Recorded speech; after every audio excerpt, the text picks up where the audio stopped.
657번째 책 소개입니다. 책에서 일부 내용을 발췌하여 소개드립니다. 책 제목 앞서가는 아이들은 어떻게 배우는가. 저자 알렉스 비어드. 출판일 2019년 10월 28일. 상상빌더 한 줄 요약. 아이들의 교육 방법을 알아보자. 책 소개. 놀랍고도 담대한 글로벌 교육 탐사에 대한 생생한 기록. 학교에서 영어 교사로 아이들을 가르쳤고 글로벌 교육 네트워크 티치4올에서 활동하며 교육 개혁 운동에 앞장서고 있는 알렉스 비어드가 교육 혁신에 대한 뜨거운 관심으로 들끓고 있는 실리콘밸리에서 시작해 아이들이 학교에서 가장 행복한 나라 핀란드에 이르기까지 전 세계 6대륙을 넘나들며 21세기 교육의 모습은 어떠해야 하는가에 대한 답을 찾아 나선 과정을 담았다. 저자 소개. 저자 알렉스 비어드, 교육가 교육학자. 영어 교사로 사회에 첫 발을 내디딘 후 10년간 교육계에 몸담았다. 이후 런던 대학교 교육연구대학원에서 석사학위를 취득하고 모든 학생의 잠재력을 키우는 데 목표를 둔 글로벌 교육 네트워크 티치4올에 합류했다. 책에서 얻은 내용. 저는 10년 전 런던의 한 고등학교에서 영어 교사로 사회에 첫 발을 내딛었습니다. 그리고 절망적일 정도로 시대에 뒤떨어진 학교 교육의 실상을 목격했습니다. 아이들의 일자리를 가로챌 로봇이 부상하고 기후 변화는 생존을 위협하고 세계화가 확대되면서 그 어느 때보다 월등한 감성 지능과 협력이 필요한 상황에 직면했지만 교사가 학생을 가르치는 데 사용하는 방식은 수천 년 전의 소크라테스 또는 공자에게나 익숙할 법한 것들이었습니다. 그래도 저는 아직 우리에게 희망이 있다고 믿었습니다. 우리가 최신 기술을 적절히 활용하고 뇌에 관한 최신 지식과 정보를 접목하고 학교가 미래 사회에 필요한 기술 습득에 집중할 수 있다면 학습혁명과 지식의 새로운 시대를 불러올 수 있다고 생각했습니다. 그런데 우리 인간의 뇌에는 어떤 능력이 있는 걸까요? 오늘날과 같은 불확실한 시대에 성공하려면 학생들은 무엇을 배워야 할까요? 어떻게 해야 빠짐없이 모든 학생들이 그런 능력을 갖출 수 있을까요? 이런 질문들이 저를 실리콘밸리, 상하이, 헬싱키, 홍콩 그리고 수능을 치르고 있던 그날의 송도국제도시로 이끌었습니다. 이 책에서는 뇌 학습 과정에 관한 신경과학자들의 설명, 인공지능이 인간의 지능을 어떻게 발전시킬 수 있는지, 비판적 사고에서 기억의 역할, 창의성은 자유를 기반으로 한 외부와의 연결을 통해서만 발달할 수 있다는 점, 모든 걸 다 알아야 하는 게 아니라 배우는 법을 익히는 것이 중요하다는 사실, 가르치는 법이 21세기의 궁극적인 기술이 된다는 사실 등 교육을 둘러싼 전방위적인 이야기들을 살펴보게 될 것입니다. 그 과정에서 핀란드의 최고의 교사를 만나고 캘리포니아 고등학생들이 드론을 처음부터 만드는 과정을 들여다보고 교사 없이 공부하는 프랑스의 코딩 교육 기관을 돌아보고 영유아를 대상으로 하는 실험적 공간을 찾아가고 교사들을 마치 의사들처럼 교육하는 연수 프로그램에 대해 알아보고 기계는 결코 인간의 두뇌를 따라가지 못한다고 설명하는 로봇 전문가의 의견을 듣게 될 겁니다. 오늘날 교육보다 중요한 문제는 없습니다. 땅, 자원, 살아갈 공간 등 모든 것이 사라져가는 세상에서 우리가 지닌 무한한 자원은 인간의 지적인 능력뿐입니다. 이 시대의 중대한 난관을 헤쳐가면서 조화롭게 살아가는 법을 배우려면 우리가 가진 지적 능력을 최대한 활용해야 합니다. 인류는 이미 교육에서 세 차례의 위대한 혁명을 이뤘습니다. 그 첫 번째는 인지혁명입니다. 10만 년 전에 인류의 뇌에 어떤 변화가 생기면서 언어가 등장했고 그 결과로 생각과 지식을 후손에 전할 수 있게 됐습니다. 두 번째는 약 1만 년 전에 있었던 학교 혁명으로 읽고 쓰는 새로운 기술을 배우는 기관이 생겨났습니다. 마지막으로 비교적 최근인 500년 전에는 대중교육혁명이 있었습니다. 인쇄 기술이 발명되어 글을 읽고 쓰는 능력이 전 세계적으로 엄청나게 발달했습니다. 앞으로도 혁명은 또 일어날 수 있습니다. 지금과 같은 지성의 시대는 배움의 시대이기도 합니다. 우리가 가진 최신 과학 기술과 인간의 뇌에 관해 우리가 아는 모든 지식을 이용하고 창의성을 중시한 교육 체계를 만들고 교사의 잠재력을 최대한 발휘할 수 있게 한다면 다시 한번 놀라운 학습혁명을 이끌어낼 수 있을 것입니다. 특유의 투철한 근면성과 지적인 능력을 신장시키는 검증된 능력을 이용해 창의적이고 타인을 배려하며 비판적으로 사고하는 학생들을 키운다는 장대한 새 목표를 세운다면 한국이 분명 제2의 기적을 이룰 수 있으리라 확신합니다. 그렇게 되면 전 세계 교육혁명의 최전방에 한국 학생들이 당당하게 자리하게 될 것입니다. 독자 여러분이 현재 교사, 학부모, 개혁 지지자 등 어떤 위치에 있든 한국 교육의 미래를 새롭게 밝힐 중요한 발상과 실천 방식을 찾는데 이 책이 조금이라도 도움이 되기를 바랍니다. 지금 배우고 있지 않다면 시간을 낭비하는 것이다. 퍼렐 윌리엄스 일. 나는 이 책에 담긴 여정을 통해 우리 시대 교육의 가치를 다시 생각하며 교육 체계를 개편해야 할 필요성과 학습혁명을 불지피는데 최신 기술을 사용할 수 있음을 알게 되었다. 그러려면 우리를 과거에 묶어두는 낡은 사고를 재구성하고 지금과는 다른 방식으로 상황을 들여다보고 이야기를 나누는 것부터 시작해야 한다. 학습혁명은 다음과 같이 선언하는 데에서 출발한다. 1. 평생 배운다. 혁명은 배움에서 시작한다. 교육은 한때 인간의 총체적인 지식이 한 세대에서 다음 세대로 전수되는 식으로 이루어졌다. 하지만 오늘날에는 지식의 성장 속도에 비해 학교의 발전 속도가 너무 느려서 보조를 맞출 수가 없다. 게다가 우리 같은 선참자들은 더 이상 전수할 만한 답을 가지고 있지도 않다. 최고의 기술 전문가이자 프랑스의 IT 교육기관 에꼴 42의 교장 니콜라 사디락조차 자신은 이제 그의 학교 학생들이 컴퓨터로 하는 작업을 이해할 수 없게 됐다고 말했다. 지금은 아이들이 알고 이해하도록 가르치는 대신 배우는 방법을 가르쳐야 한다. 우리는 배우기 위해 태어난 존재다. 인간의 지성은 끊임없이 환경에 적응할 수 있으며 그 힘이 우리가 알고 있는 것보다 훨씬 더 강력하다는 점에서 특별하다. 하지만 지금까지의 교육 모델은 선천적인 잠재력을 이끌어내기보다는 제한하고 뇌를 정보 입력 후에야 작동하는 컴퓨터처럼 여기고 학습을 입력과 출력 프로그램으로 축소해버리는 식으로 운영됐다. 인간의 지능은 고정된 것이 아니라 살아있으며 끊임없이 변화한다. 우리는 이 같은 진화의 유산을 평생 동안 행사하고 인지력을 키우는 법을 배워야 한다. 이프락 한과 리라 멜비씨가 보여주었듯 그것은 자발적인 동기에서 출발해야 한다. 하지만 지금의 교육 체계는 오히려 그런 동기를 없애버리는 경우가 너무 많다. 모든 아이들에게는 선천적인 호기심이 있고 저마다 고유한 개별성이 있다. 그러므로 핀란드에서 가장 유명한 선생님인 페카 퓨라가 말했듯이 표준화된 시험을 통과하는 것이 학습의 목표라는 생각에서 벗어나야 한다. 그리고 앞으로는 궁금해하고, 상상하고, 스스로를 표현하고, 분석하고, 비평하고, 질문하고, 과학자들처럼 탐구하는 능력을 촉진함으로써 학습 그 자체를 즐기는 쪽으로 교육에 대한 접근 방식을 재구성해야 한다. 어릴 때부터 평생 동안 해야 할 일 한 가지만을 훈련시키는 방식은 정답이 아니다. 라고 안드레아스 슐라이어가 말했다. 미래 세대는 이전 세대와 달리 여러 가지 직업을 거치는 길고 불확실한 삶을 살게 될 것이다. 그러니 아이들이 자신감을 가지고 삶을 헤쳐나갈 수 있게 하려면 평생의 학습자가 될 능력을 길러줘야 한다. 아이들 스스로 선택 가능한 조건을 탐색하고 삶의 목적을 찾고 정해진 분야에서 전문성을 키우는 연습을 하고 다른 사람과 팀을 이루어 작업하는 방법을 배울 수 있게 도와야 한다. 작가 조지 손더스가 늘 열린 자세로 너무 많이 열려서 아플 정도로라고 충고했듯이 말이다. 2. 비판적으로 사고한다. 그렇다고 기본 지식까지 포기해야 한다는 뜻은 아니다. 셰익스피어의 문학, 뉴턴의 물리학, 유클리드의 기하학, 역사적인 사실 같은 것은 우리가 공유하는 문화의 기본이며 인지적인 능력을 쌓고 인간 세상에 뿌리를 내리는 닷 역할을 한다. 그러나 우리가 이런 지식을 쌓는 목적은 제퍼디쇼나 유니버시티 챌린지 같은 퀴즈쇼에서 우승하기 위해서가 아니라 사고의 기반을 다지기 위해서라는 점을 잊지 말아야 한다. 비판적으로 사고하는 능력은 그 어느 때보다도 중요해졌다. 자신의 목표를 이루기 위한 방향으로 우리를 교묘히 몰고 가면서 정신을 장악하려고 애쓰는 개인이나 조직들이 비일비재하다. 유튜브나 인스타그램은 집중력을 분산시키고 광고주들은 어떻게 하면 대중들의 행동에 영향을 끼칠 수 있을지를 연구한다. 한편 잘못된 정보는 우리가 공유하는 문화를 무너뜨리기도 한다. 이 같은 상황에서 어떻게 해야 배움이란 생각하는 방법과 대상을 어느 정도나마 조절하는 법을 익히는 것이라고 했던 데이비드 포스터 월리스의 말처럼 배울 수 있을까? 지름길은 없다. 킹 솔로몬 아카데미에서 이프라가 경험했던 지속적인 어려움은 배움의 과정에 꼭 필요한 요소다. 쉽게 느껴진다면 진짜 생각을 회피했기 때문일 것이다. 교실에서 아이들은 항상 과학자처럼 질문하고 의심해야 한다. 베니타이가 말했던 것처럼 교사의 말에 의문을 갖고 스스로의 믿음에 의문을 갖고 친구들의 의견에 자유롭게 이의를 제기할 수 있도록 선생님이 아이들을 격려할 때 비판적인 사고 능력을 키울 수 있다. 하틀리 선생님은 갤리온스 초등학교에서 아동 철학을 가르치며 어린 학습자들이 각자의 의견을 살피게 하고 공동체의 기준을 정하도록 격려했다. 공개 토론과 논쟁은 자기 안의 편견을 떨침과 동시에 다른 사람이 나를 마음대로 조종하지 못하게 막을 방법이다. 그런 점에서 인터넷에 떠도는 잘못된 사상이나 정보에 맞설 수단은 결국 학교일 수밖에 없다.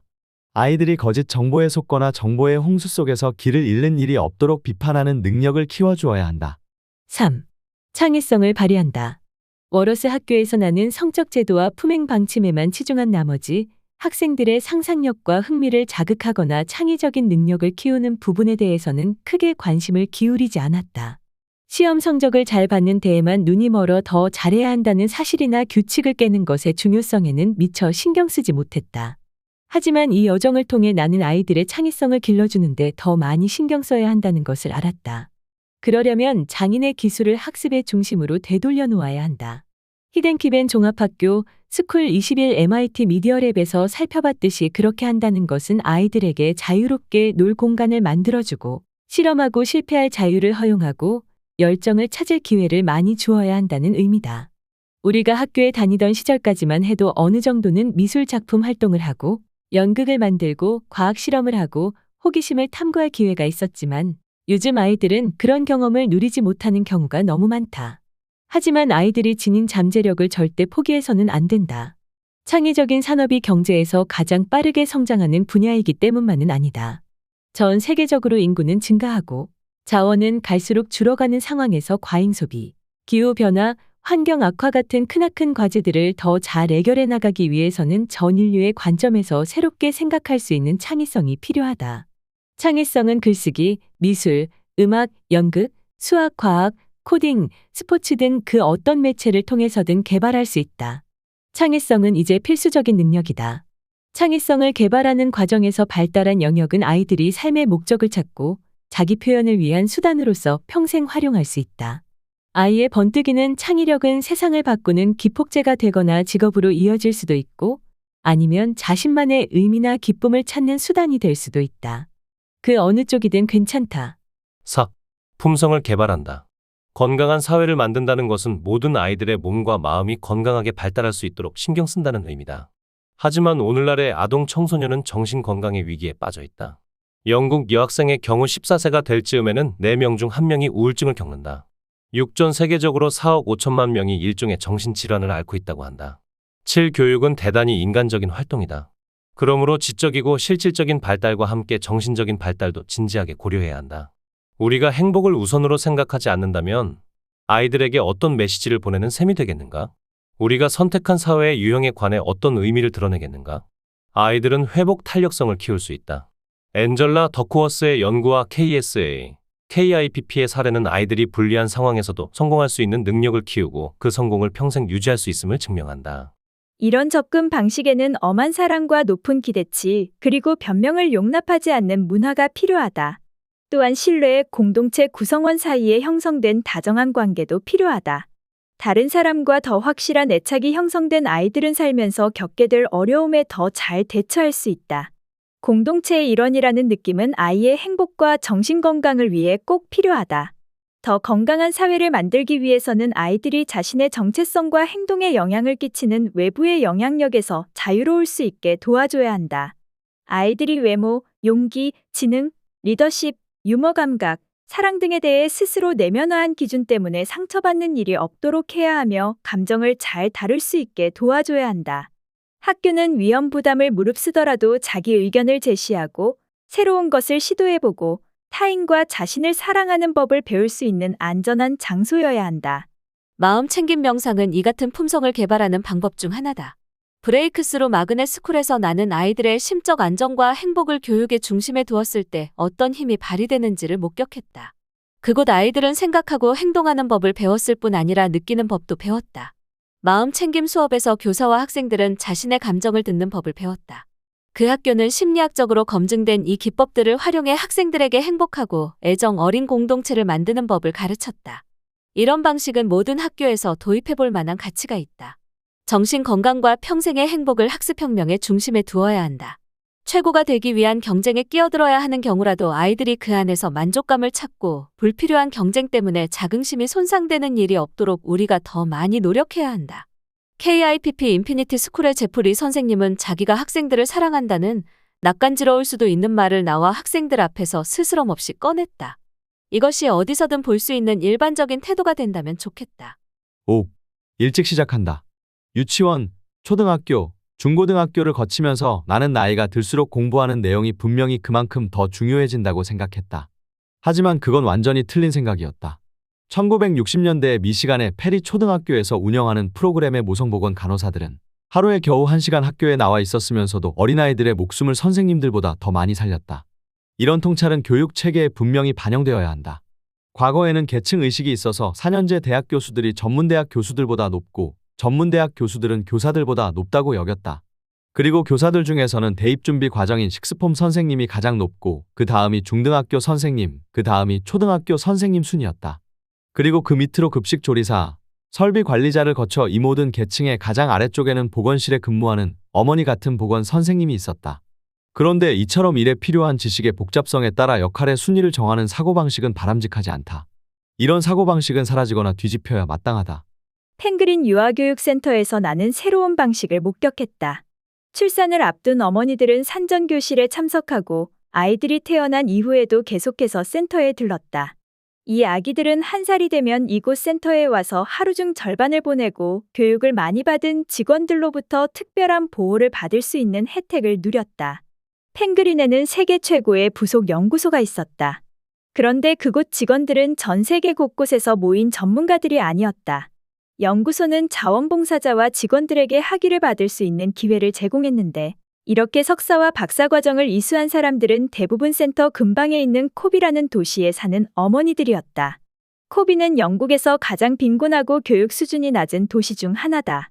가장 어린 학습자들의 평생 성공 가능성을 최대화할 수 있고 특히 가장 빈곤한 지역의 엄마 아빠를 돕는 환경을 만드는 교육 시스템을 한번 상상해보라. 현재 우리는 이런 시스템을 만드는데 아주 적은 지원과 관심을 기울이고 있다. 하지만 이런 식으로 유아기에 투입되는 돈은 그 아이의 평생에 걸쳐 가장 큰 기여를 할지도 모른다. 6. 협력을 강화한다. 믿기 어렵겠지만 오늘날 아동 청소년은 사회적으로 더 의식적이고 이타적이고 전 세대보다 더 건전한 생활을 한다. 내 세대가 우리 세대로 바뀌고 있다. 하지만 우리는 아이가 5살이 되는 순간부터 최고를 향한 매정한 경쟁에 아이를 밀어넣고 정해진 기준을 따라야 한다고 강요하고 순위를 매기고 분류하고 선발한다. 이런 방식은 18세기 프러시아에서는 타당하게 받아들여졌다. 그리고 오늘날의 비즈니스 업계에서도 타당하게 받아들여진다. 하지만 상황은 달라졌다. 계층은 더 이상 일을 진행하는 최선의 방식이 되지 못한다. 세상은 너무 복잡해졌으며 상황은 너무 빠르게 변하고 있다. 그러므로 우리는 아이들에게 팀워크와 공동체를 만드는 방법을 가르쳐야 한다. 이런 체계에서 개개의 구성원은 집단의 성공에 핵심적인 역할을 한다. 그래서 모든 개인의 잠재력을 최대화하고 협력하는 법을 배우는 것이 지극히 중요해졌다. 누가 최고인가? 를 묻기보다는 서로에게 무엇을 제공할 수 있을까? 어떻게 해야 함께 가장 효과적으로 일할 수 있을까? 를 물어야 한다. 팀과 공동체를 중심으로 한 배움은 포괄적이고 민주적이다. 아이들을 서로 경쟁하는 데 던져놓지 말고 각자의 속도에 맞춰서 공부하고 모든 아이들이 확실히 배울 수 있게 만들어야 한다. 페카퓨라는 헬싱키 북부교회의 마르틴 낙소에서 그렇게 했고 토드 로즈는 평균의 종말에서 이런 발상을 지지했다. 이는 어려움을 겪고 있거나 교육적으로 특별한 도움이 필요한 사람에게 더 많은 자원을 할당한다는 의미다. 우리는 기쁜 마음으로 그렇게 할 수 있어야 한다. 물론 이러한 고려가 기대치를 낮추기 위한 변명이 되어서는 안 된다. 최고를 향한 경쟁은 학습 수준을 높이고 높은 성과를 내는 새로운 모델을 만들었다. 우리는 교육 수준 격차를 더 벌리지 않고 줄여나기기 위해 그런 모델을 최대한 활용해야 한다. 더 공평한 사회는 더 건강하고 행복하며 거의 모든 지표에서 더 나은 결과를 나타낸다. 7. 가르치는 연습을 한다. 프랑스 최고 명문대인 소르본 대학교의 이사인 조르지 아다는 최근 연설에서 꽤 놀라운 말을 했다. 흰 머리가 내려앉은 물리학을 전공한 학자인 그는 젊은이들에 대해 열변을 토하며 선생님들을 사랑하지 않는 사회는 아이들도 사랑하지 않습니다. 대체 어떤 사회가 아이들에게 관심이 없다고 말하겠습니까? 라고 결론지었다.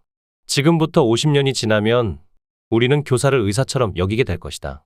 미래의 교사들은 운동선수처럼 훈련하고 과학자처럼 연구할 것이다. 그들은 모든 사람이 선망하는 교육의 대가가 될 것이다. 이미 세계 최고의 학교와 시스템에서는 이런 전망이 사실로 드러나고 있다.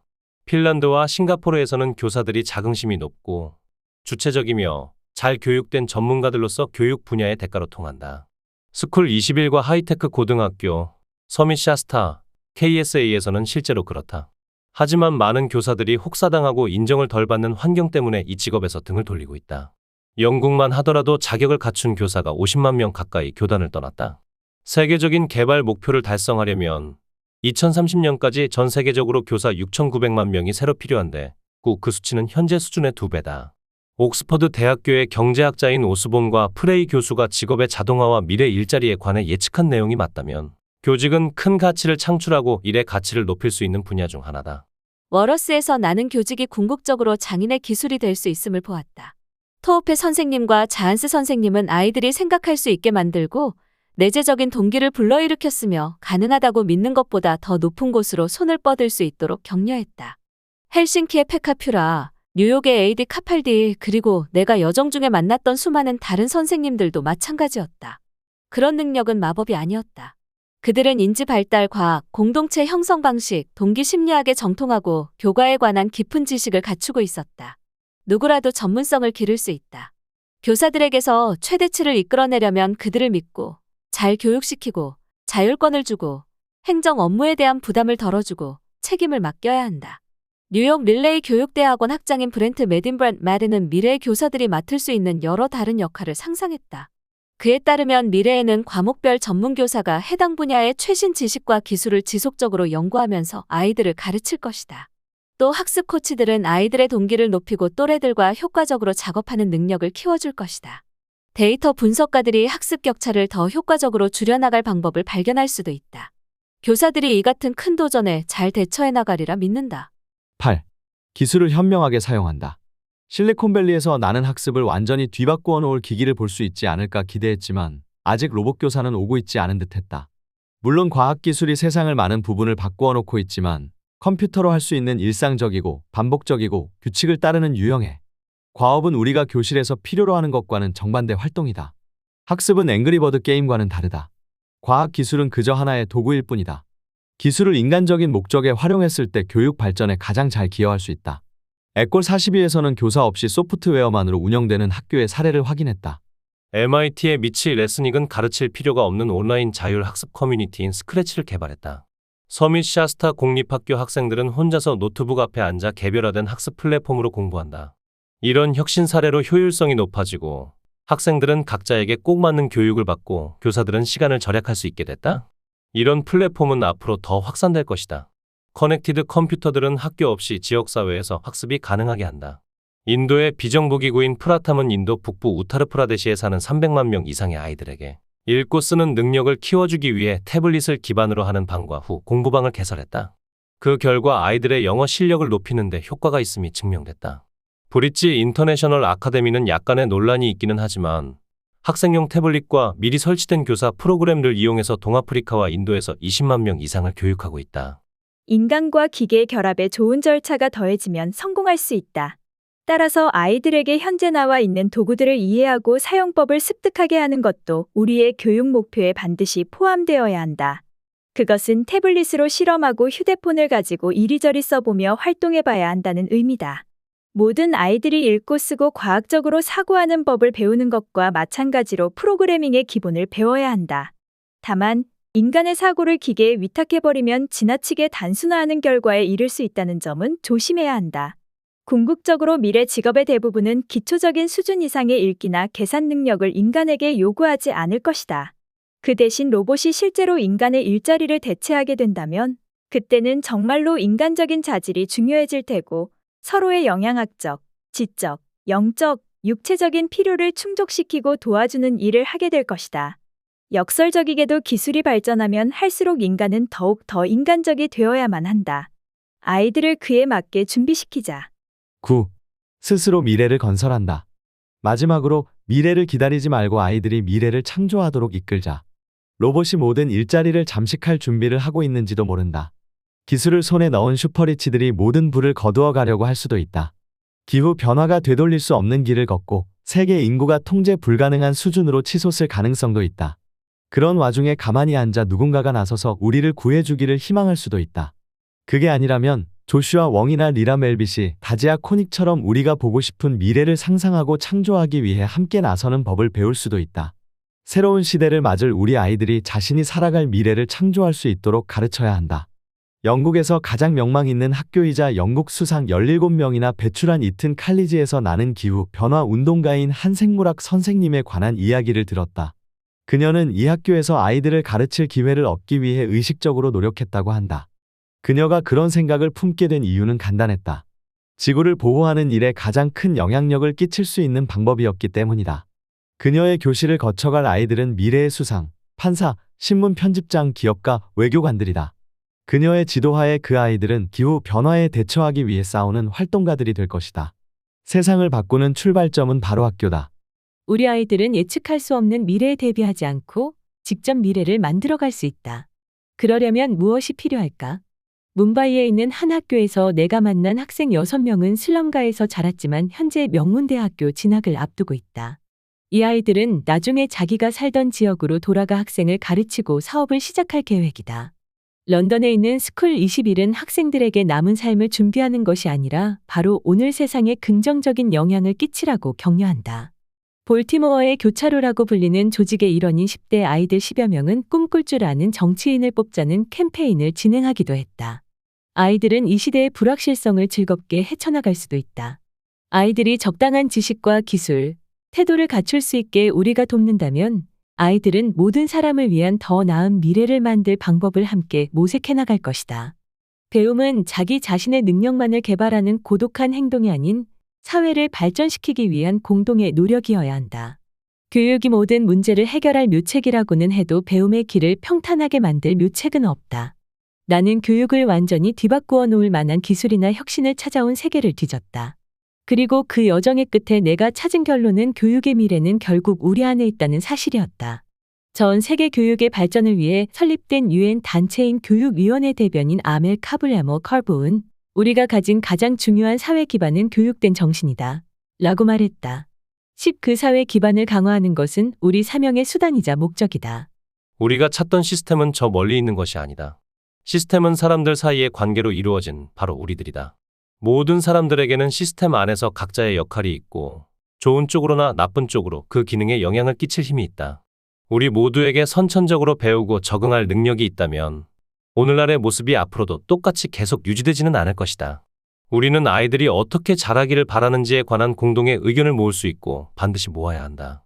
가족, 학교, 지역사회에서 의견을 조율하고 모을 수 있다면 시스템이 향하는 목표와 그 목표를 성취하기 위한 방법을 바꾸어 나갈 수 있다. 더 나아가 전 세계적인 사명까지 생각해 볼 수도 있다. 그것은 우리가 이미 거인의 어깨 위에 올라 서 있기에 가능한 일이다. 정신병자처럼 느껴질 정도로 자기중심적이던 그 옛날의 과학자 뉴턴조차도 자기의 업적을 혼자서 이룬 것이 아님을 인정했다. 우리가 계속해서 진보하려면 함께 노력하고 모두에게 지식을 공개하고 세상의 문제를 해결할 집단 지능과 결속력이 있음을 믿어야 한다. 이런 복잡한 문제를 해결하기 위한 첫 단계는 태어나서 죽을 때까지 평생에 걸쳐서 다 함께 배우고 새롭게 생각하고 더 잘하고 더 관심 갖는 능력을 개발할 새로운 청사진을 그리는 일이다. 곧 우리 안에 배움을 향한 타고난 능력이 있음을 받아들이고 일을 하는 도중에 언제라도 코딩이나 데이터 분석을 배우고 유아 교육교사가 되거나 심리치료사가 되기 위한 재교육을 받을 수 있어야 한다. 필요할 때는 미술이나 스포츠를 새로 배우고 세상에서 자신이 어디에 서 있는지를 알고 경쟁이 아니라 만족을 추구해야 한다. 경제학자들조차 교육은 투자 수익률이 보장되는 활동이라는 데 동의한다. 그러니 우리가 앞으로 나아가지 못할 이유가 어디에 있겠는가? 지금까지 상상빌더였습니다. 감사합니다.